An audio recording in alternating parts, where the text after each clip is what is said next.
Sometimes love doesn't begin with sparks. Sometimes it begins with a lie. A harmless one. A temporary one. The kind you promise won't mean anything. But feelings don't follow contracts. And hearts don't understand pretend.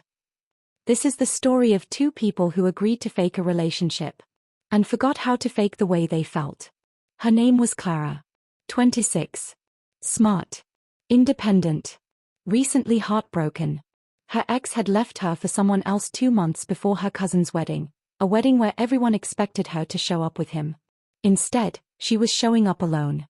And in her family, alone meant questions. Painful ones. So, what happened? Are you two getting back together? When are you settling down? Clara dreaded the event more than the breakup. That's when she turned to the most unlikely person. Ethan. Her co-worker. Her occasional lunch buddy. The guy who once helped her fix a broken printer and then argued with her about whether pineapple belonged on pizza. They weren't close. But they were comfortable. And comfortable felt safe. I need a favor, she said one evening after work. Ethan raised an eyebrow. That sounds dangerous. I need you to pretend to be my boyfriend for one weekend. He blinked. I'm sorry, what? She explained everything. The breakup. The wedding. The questions. I just don't want to feel humiliated, she admitted quietly. Ethan watched her carefully. There was no pride in her voice. Just vulnerability. So, he said slowly, you want me to be the charming, supportive boyfriend who makes your ex jealous? Yes.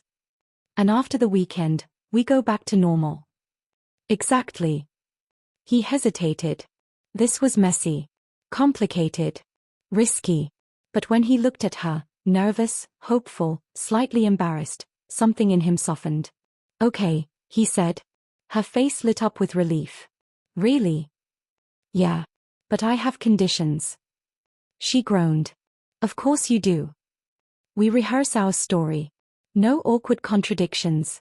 And you owe me coffee for a month. She laughed for the first time in days. Deal. They shook hands. Like it was business. Like it wouldn't change anything. The week before the wedding, they practiced. How they met. How long they'd been dating. Favorite things about each other. At first, it was funny. We met at a bookstore, Ethan suggested. You hate reading. Fine. Coffee shop. That's basic. Okay, Miss Creative, you decide. They ended up crafting a believable story. But something strange started happening during those rehearsals. They began learning real things about each other. Her fear of thunderstorms. His habit of overthinking at 2 a.m. Her love for old romance movies. His secret dream of opening a small cafe one day. The lines between real and pretend blurred quietly. The wedding venue was beautiful. Fairy lights. Soft music. Laughter everywhere. Clara's ex was there. With his new girlfriend. Clara's stomach tightened. Ethan noticed. Without hesitation, he slipped his hand into hers. Not dramatically. Not possessively. Just enough to say, I'm here. And suddenly, she could breathe again. When relatives approached with curious smiles, Ethan played his role perfectly. He complimented her. Told embarrassing but sweet stories. Looked at her like she was the only person in the room. And maybe that's when it shifted. Because the way he looked at her didn't feel fake. Midway through the reception, a slow song began playing. Clara tried to avoid eye contact. Don't, she whispered. Don't what? Ethan asked. Don't make me dance. He grinned. We're a couple, remember? We have to sell it. Before she could protest, he gently led her to the dance floor. They moved awkwardly at first. Too aware of the act. Too aware of the crowd. But then, the noise faded. It was just them. His hand warm against her back. Her head resting lightly against his chest. You okay? He asked softly. She nodded. Thank you, she whispered. For what? For making this hurt less. His chest tightened. Because he didn't want to just make it hurt less. He wanted to be the reason she stopped hurting at all. And that scared him. Later that evening, Clara's ex approached her. He complimented her dress. Asked if she was really happy. Ethan stood a few steps away, watching. It was supposed to be pretend. So why did his jaw tighten? Why did it bother him when her ex smiled at her? Why did he feel protective? When Clara returned to him, she forced a smile. You didn't have to hover, she teased gently. I wasn't hovering. You were. He shrugged. I just didn't like the way he looked at you. She blinked. That's not part of the script. I know. Silence lingered.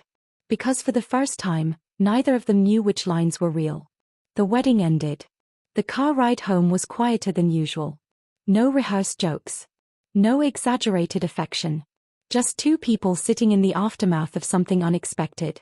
So, Clara said finally, thank you. You were amazing.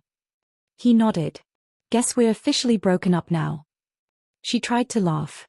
It didn't come out right. Yeah. Back to normal. But normal felt wrong. At work on Monday, they kept their distance. No inside jokes. No shared lunches. Because pretending had been easy. Stopping was harder. Ethan couldn't sleep that week. He replayed the dance. The way she looked at him under the fairy lights. The way her hand fit perfectly in his. He told himself it was temporary feelings.